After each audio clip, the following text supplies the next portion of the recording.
eggulo enkuba yatonye n'omutikwa w'enkuba yatonye mu Kampala wano abantu bazzeemu ne bafiirwa ebintu byabwe bya bukadde n'obukadde ku nsonga y'omwala omwala okuzimbibwa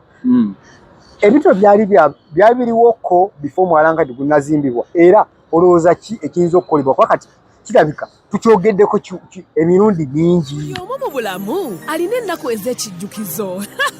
kati nno Focus TV yange bazze okufuula ennaku zo ez'ebyafaayo bakwata vidiyo n'okkuba ebifaananyi ku mikolo gamba ng'okwanjula embaga graduations okukyala bano nno tebakoma okwo aba Focus Group yange bakuguka mu kutimba bakola keeki wamu ne juice omuwoomu nga kuno bagattako okukola graphics ne branding ow'ekitongole kampuni oba bizinensi yo era basange ku kitebe kyabwe ekikulu e Kampala ku Jasco Plaza oba basange ku ofisi zaabwe awo ku Focus House Mutuba ne ku ofisi zaabwe empya ekiboga mu Town Council ku 2nd Street okuliraana Smarton Hotel ebisingawo bakubire ku simu zaabwe 0757 133 162 oba 0789 020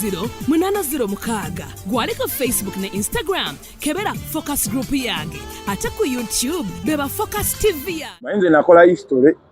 ebintu bya engineering ngwamu bigwe ne kutegeera kwange okutono kwemmanyi nsuubira ekireetera amazzi okulegama gawa galina message gabaweereza ati muzimbye makubo gaago muzibikidde amakubo gaago amatongole megandikoze eki megandiyise Maiji oluddeko e Kampala wano before omwala guno tegunnazimbibwa amazzi tegabaddeemu amazzi gabadde gabeeramu naye gabadde tegakola nga bwe gakola tegaffectinga nnyo bantu bwe bati kitegeeza buli olaba nga gakoze nga tegakoze gakoze ku kikyega nti either muzibye ekkubo lyago we galina okuyita oba mutampalinze nalyo nate bazimbye neve mine tugenda nenya abantu bazimbidde mwala ogulabika obulungi mu Kampala zigenda nenya abantu babiri entobazi nnyingi ezizimbiddwa mu Kampala water system ya Kampala y'amazzi ganditambudde gatyansubira yonna ekibuga yandizemu ne revised ekyo message ekikuweereza amakubo g'amazzi ne water system etambuleta mu Kampala yandizemu ne revised buli olaba amazzi nga galegama mu byemuyita ebizimbe gyemuyita enkulaakulana in courts nengonoona emaali y'abasuubuzi kyokka ng'ate ababanja rent tebagenda bawuliriza kwazi nkulayirira abanja rent agenda mu banja nga tasikanamu wadde n'okulirayo okwaga okuwulira ekigambo nti amazzi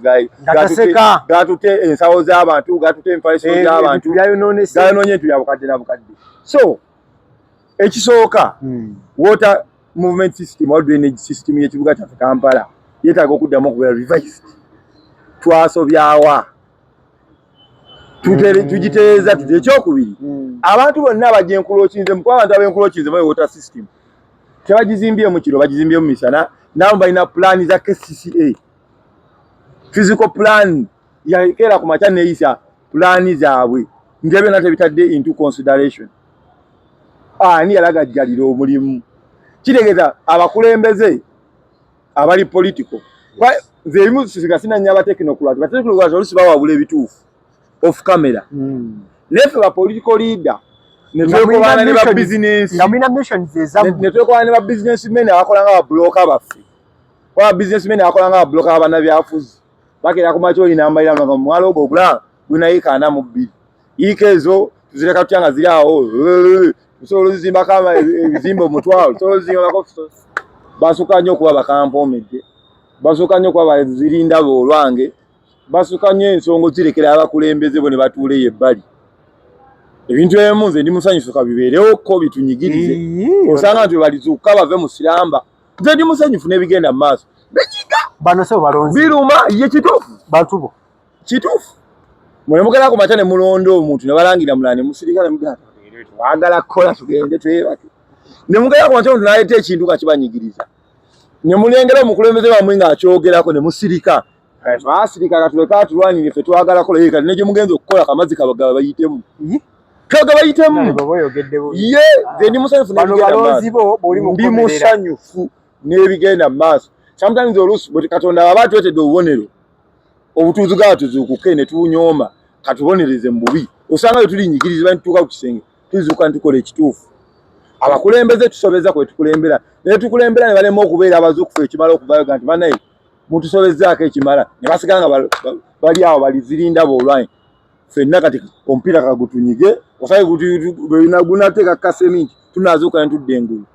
abo abantu bakulengera ngo balwanirira ne bakusika ne bakutwala ne bakusiba ne bakutta kati abanabyabufuzi bataba kyokka bwe bamala ne baagala bajje babayambe wali bagenda balwananga mulimu kampati zone mwebase mu buli. I'm very happy with what is happening. Beterezi namwe abalonzi mweterezi tusuubire ki ekibuga tukiwadde inginiya ekibuga inginiya yandibadde wa mugaso nnyo senga abadde agenda tutuula ku seolo ng'atuddewo ne his excellency Robert Kyagulanyi Ssentamu omanyi saagala kuyimba bantu ekitaasobose ekitanasobose sindaga nti ekitaasobose kuba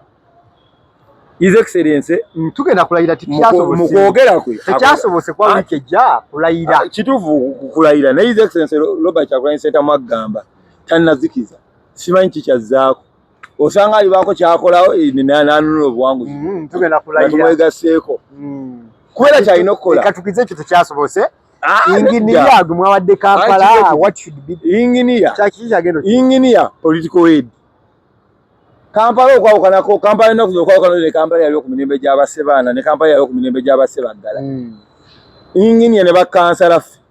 ba political aid emirimu egy'ekikugu gyonna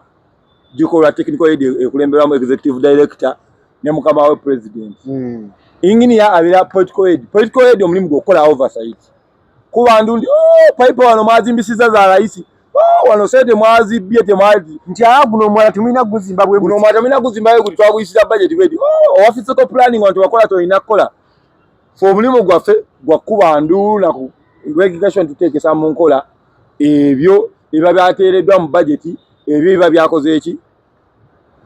ebiri mu buwandiike okukuba ensoloboto oludda olw'ekikugu lukole ebituufu naye oludda olw'implementinga ludda lwa kikugu physical planning ludda lwa kikugu akakiiko ka physical planning ku Kampala Capital Authority kakulemberwa baki bakugu fenga political wing omulimu gwaffe oversight bye bakola babikoze bitya ku advisinga nakubandu lwe bavudde muki n'olwensonga eyo technical wing buli lweba nga tekulemberwa president wuwo kitegeeza oba ogenda sanga akaseera akaki akazibu inginiya walimwezi alina endowooza n'ebiteeso ebirungi eri ekibuga era nsubira senga executive director ne technical wing baba bamuwadde obudde ne political wing ne bagiwa obudde ne bagiwuliza ne tutambulira musobola ffenna okukolera bannakampala ne bakola ki ne tuteetekamu erimbeera y'akasajja fuba oyo tulina ne technical wing emanyi naye oluusi okwefuula nti twagala kuwulira Wow, batugamba ati mbasembeza basembeza abajja ku CID ejja kubeesigayo okola kine bannabyabufuzi kwene intimidation weeri very true batekino kwa kibanje bajja mulengera nga tamulanye ne kola kinaabo kati sewa akola n'abagundi so senga tekawe embeera nga technical wing ne political wing zituula wansi ne zikkanya ku kituufu ekirina okukolebwa mu nkola ey'ekikugu nga side zonna buli muntu gitadde into consideration kwa politician yasiiba n'abantu n'owuliriza endowooza zazidde mu bantu naawe wa technical wing n'owabula munnabyabufuzi ti Yesu yagala kino naye kino kyekyandisobokirina okukola tuziba mwala tetukola kyo tukola kino kyekisinga okukola senga tukola bwe tutyo sirina kubusabusa Kampala z'olwokuba obulungi kwakati ffe mu Nuupu manifesto yaffe akawaliro namba 8 His Excellency Robert Kyagulanyi Ssentamu era agenda kukwata obuyinza bwonna obw'ekibuga bukwasani bali mu ezo kwaffe akawaliro kaffe namba 8 mu manifesto yaffe 11 point program kaali kaga nti local government tugenda kuddamu tuziempowering ezizo nga zeesalirawo nga zirina obuyinza obwenkomeredde obukola ki obwesalirawo naye kakati inginiya ne bwaba balina endowooza ennungi atalina okwebuuza buze kyagala kuwulira ki buze kyatina bw'oweebuza kubuze ki buze kirasooka yeebuuza ku Museveni agala kuwulira ki Museveni bwalanga kyemugenda okola kigenda vimbisa nnyo aba opposition ekyo n'akisabotagi so bwe buzibu bannakampala bwe tulina awo tubanje obuwanguzi bwa Kyagulanyi afuge ne road mayor bali mu ezo temujja okufunamu tetunnavaawo revolutionary politics taggwa olunaku lw'akalulu revolutionary politics aggwa anytime Gaddafi bamutako n'akalulu Saddam yagenda n'akalulu Bashir yagenda n'akalulu Kampala yagenda n'akalulu Mobutu yagenda n'akalulu kino mbalayira nga ntunudde mu kamera Museveni taligenda n'akalulu kaategese oba mwagala kiwulira oba temwagala kiwulira mwenna wanga temwagala mujjako minakola revolutionary politics awo nyini woolise waliwo etteeka eryazze nga singa oba oyogera ku bintu ebikontana oba ebidamaginga policy za gavumenti otwalibwa era ovunaanyibwa gitwayise sovereignty bill eyayisiddwa ababaka bagezzaako kyebasobola abagezezzaako naye ate obaolyawo abasinze obungi bakiwagidde balabye ng'ebirungi bingi nnyo ebiri mu tteeka lino ebisobola okuyamba eggwanga lyattu Uganda ogenda mu maaso so kakati ebyo bwe mwogera abamu mujja kubeera nga mukwatibwa mu tteeka lino eryazze nga tuli mu nsi eri bweti nga tugenda mu kisanja tuva mu kino ekikadde tugenda mu kipya mu parliament ye12 ku mateeka engeri gigali mu kujja amayitirivu ennyo kikyoyinza okwogera ku mateeka gano gayinza okuyamba eggwanga kwaka tulaba twagala teeza constitution ya 95 tujongere ogirungiya tulabe nga tuwa Kampala girungiya oba mwongere oteekamu obuwaayiro obwongere onnyigiriza munnaasi ayo gavumenti erabe wanafuna eyongerawo amaanyi etereeza butereezi ekisooka sovereignty bill kino nkyogera ntudde wano twamaze ogiyisa temumanya nga tukomyewo olunaku lumu nga Museveni yeewaabidde mu kooti ne bagigoba ku recording akantu kano tuyinza okudda olunaku lumu wano na kooti egobye sovereignty bill eyo ekisooka teyagobedde emitendera egirina oyiswamu ng'etteeka lireetebwa n'okuyisibwa ekyokubiri obuwaayiro bungi n'amaloboozi mangi ne concerns nnyingi abantu ab'enjawulo abayitiddwa mu kakiiko ze bataddeko esiyanaga bannange mugiyisa kino nekino egenda kikola ezitaateereddwamu kitiibwa infact ebbiru gye nsoza okulanga kumbi buli ayitiddwa mu kakiiko agikuba olaba ne Governor wa Bank of Uganda avaayo n'abagamba nandirowoozeza nti biru ng'eyo bwe mba munaagiyisa batekinokrati muno osooka obbengeejinga nabawo batekinokrati abaliwo banka z'abantu babiri be nasoose okwewuunya olaba Governor wa Bank of Uganda alina planning y'ebyenfuna bya avaayo n'abagamba omuntu owokubiri Director Financial Intelligence Authority ng'ekitongole ky'omulimu gwakyo omukulu kuba okulondola sente ezigeze ku akaunti ya ade zivuddewa zinakola mulimu ki bonna bavaanaga naye bannaye kino kikwanze nandisuubidde bwe bamugenda okuyisa biru ng'eyo erimu entambuza ya sente baani balina otambuza sente batya balina zifuna batya Financial Intelligence Authority mwade mulina ogyebuuzaako nereka Financial Intelligence Authority yandibadde alinamu andiputiye kwanze tulina waliza ezisinga zonna zebalaizinze mu eyo biru nga anti money laundering act ebadde ekolaki ebadde zikavalinga ebintu byonna kwalizi zonna zebalaizinze mu eyo biru zekwalizi Financial Intelligence Authority zebadde ekolaki nga bekala kwanza ne akaunti yange mayamba ngenda entambula gyetambuddemu etali ya bulijjo engamba era naye nali nkibuddeko nti waliwo sente z'otuna ku akawunti ne bagaa sooka olinekasuula gwegwo omulimu gwa Financial Intelligence Authority naye omanyi bagamba ekimu ku characteristics z'etteeka ebbi etteeka erikolebwa nga framers baalyo balikoze lirina amaaso g'omuntu ge litunuulidde etteeka lino litagetinze nnyo civil society organizations n'ebibiina eby'opposition nga National Unity Platform yes abalawo nabajja boogerako muzikiti kanisa biki naye nga amaaso agasinga okuba amakulu era nga bw'oyogedde kerakange adde omulaba asinziira mu Amerika n'atuvumirira mwade mukola fundraising ya National Unity Platform n'aweereza ssente ezo mumenye etteeka muyingiridde obwetengereze bw'eggwanga mukontanye n'amateeka kuba bakizudde nnyo ti bannayuganda bangi abali mu diaspora badduka olw'effugabbi eriri wano so buli bawulira kozi yonna erimu okuba nga abantu bataka balina demokrasiya mu nsi ebawagira for example ku lunaku lwe lwali tuziika mwagana nge waiso diaspora yokka yaleeta amawuga agasuka millions 62 diaspora ojjako sanga bwe tuba n'activity yonna wano e Uganda diaspora esindika akasente nga kaki kati omanyi nakyemalira gavumenti bweba erindiseera nayo ebyakawungeezi zibe n'ebitunulira n'ebirowooza kuneko balaba tuyiiza tutya ekintu ekikola ki naye magana embawule kiri kimu teri kintu kibi nga bagatteeka wakuyisa tteeka nga litunuulidde amaaso nga lina amaaso g'abantu ge litunuulidde kiba kya bulabe because at the end of the day oyinza otargetinga okuba targetinga okuba yakuba civil society organizations ne ba development partners bangi abagenda okujjamu obwesi olwekyo kyokoze anti genuine development partners bakena kujjamu obwesi nalabyeko munamateego genuine investors bakujjamu seyina biteekateeka bwebitivu ennyo era professor agasomesa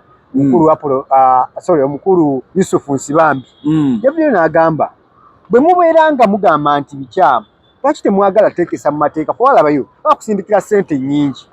n'ogenda wali ewa minisita ne bamala okukakasa nti ddala tezirina buzibu zina kizibu ki kye mwasanze okubeera nga basobola okutwakinga bino ebintu? No, nze ekisooka nsubira minisita amutiisa omugugu omunene oguteetagisa.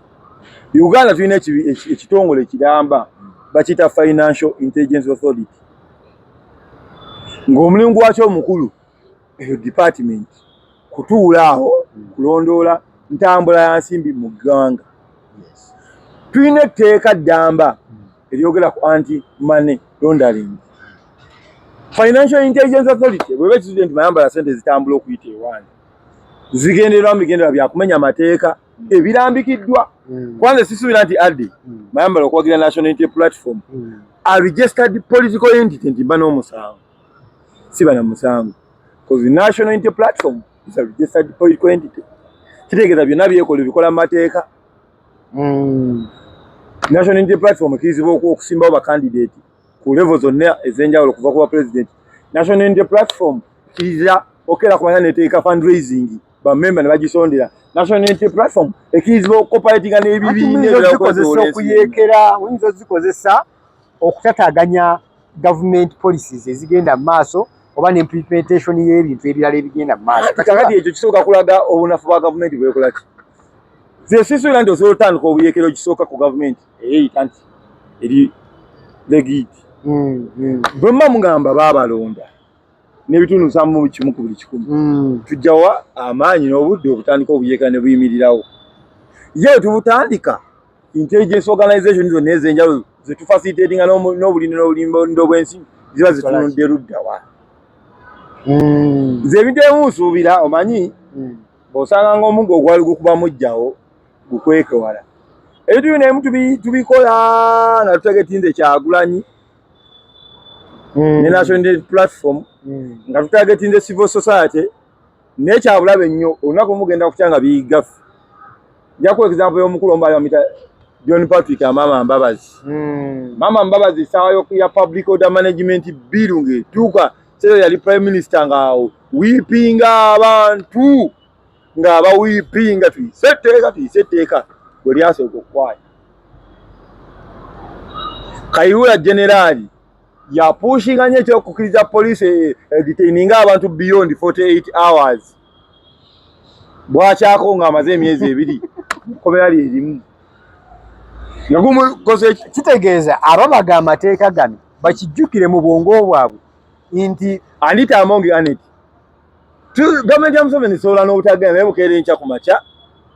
ng'obwa sipiika buseeredde bugenze ng'onyiiziza omukulu ne beekwasa akasente katono nnyo akayiseewo ku akawunti etteeka ne likukwata. Mulowooze ku Bagiribati bu Kenya nakuteekayo emyaka amateeka g'abakwata bennyini be geebagira. Basajja ba Peter Nyomi nga babagaga amateeka ganyigiza abantu. Alwakano tulina mukadde waffe Kiwanuka Kiryowa ng'okkiriza obere custodian wo pushing injustice nga weekwese mu mateeka omanyi n'ebintu nga apartheid byaliwo nga binyigiriza abantu naye nga teeka nga teeka liwandiike nti omuddugavu tolina kuyingira Johannesburg tolina kukola tolina somera wano nga mu mateeka wekira nga kinyigiriza naye nga kinyiga nti teeka. Mu mateeka gano ge tubaga ekisooka ffenna bye bakozesa okugaba tuwoze ku lunaku olwo ebugendo tukyanga naffe gatusunsunga buli obaga ngeteeka weebuuze nga webukeera kola nga litunsonze mu nze ginandekawa naawulira ntya. Ekyokubiri bwe tunaasooka onyigiriza ennyinnyindi jja kuyita omusaayi